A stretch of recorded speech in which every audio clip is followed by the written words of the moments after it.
ဝေဖန်သူတွေကိုဂယုမဆိုင်တော့ပဲမင်းမျက်နှာခင်နဲ့အရင်လိုမျိုးချစ်ချစ်ခင်ခင်ပြန်နေတော့မယ်ဆိုတဲ့လူရှင်တော်ဖြိုးဖြိုးနဲ့မင်းမျက်နှာတို့ကတော့အများထင်တယ်လို့မခေါ်မပြောတာမျိုးမဟုတ်ပဲ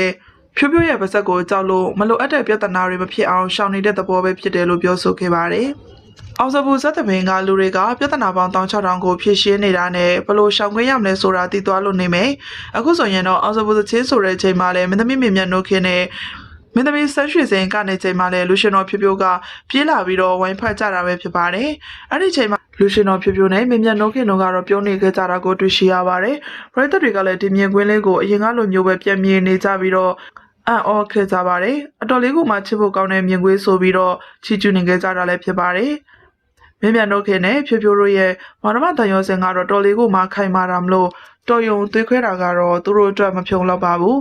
အောင်စပူဇက်တပင်ကမောင်နှမတန်ရောစင်နဲ့အလုံးလုံးနေကြတဲ့သူတွေဖြစ်တာကြောင့်ဘလို့မျိုးတိုက်ခိုက်တွေပဲရှိလာပါစေအောင်စပူတပင်ကတဦးသေးသောပြောင်းလဲလာမှာမဟုတ်ဘူးလို့မချက်ပြေးပြောဆိုခဲ့ကြပါတယ်တော်တော်လေးကိုကြရရက်သွားခဲ့တဲ့သတင်းကြောင်းရာကတော့ယခုလိုမျိုးပြန့်နှံ့လို့လာခဲ့ပါတယ်။ဒီစကားကိုကြားလိုက်တဲ့အချိန်မှာတော့သူ့ရဲ့ fan တော်များများကအံ့ဩသွားခဲ့ရပါတယ်။အထူးသဖြင့်အားပေးနေကြတဲ့ပရိသတ်တချို့နဲ့ကြည့်ရှုသူကဆိုရင်အောက်စဘူးကနာမည်ရလာတော့မာနကြီးသွားတာလားပဝေမြင့်သွားတာလားကိုယ့်ကိုအားပေးနေတဲ့ပရိသတ်ကိုတော့အဖက်မလုပ်တာလားဆိုပြီးတော့စိတ်ဆိုးကအထင်လွဲသွားခဲ့ကြပါတယ်။တကယ်လည်းလက်ရှိချိန်မှာမင်းသားကျော်လေးအောင်စဘူးကနိုင်ငံတော်မင်းသားတွေထက်တောင်ပို့ပြီးတော့အောင်မြင်ရုံသာမကပဲတပင်လောကဆိုရင်လေသူ့ကိုရှင်းနိုင်တဲ့လူမရှိတော့အောင်ပြည့်သက်အခိုင်အမာရရှိထားတဲ့သူတစ်ယောက်ပါမြန်မာနိုင်ငံလုံးက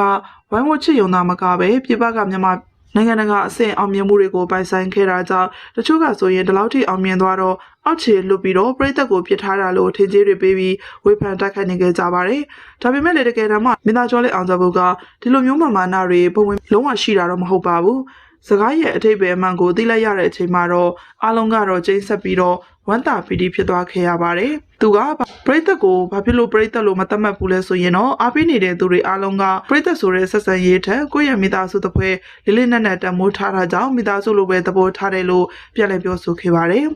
အောင်စဘူးကတော့အနုပညာလမ်းကြောင်းပေါ်မှာအောင်မြင်လာကအောက်ခြေကနေစတင်လာတဲ့ချိန်တွေကသူ့ကိုအနည်းငယ်ချစ်ခင်အားပေးကြတဲ့သူတွေကိုမိသားစုဝင်လိုမျိုးစိတ်ထဲမှာအမြဲတမ်းနေရာပေးထားတဲ့သူပါ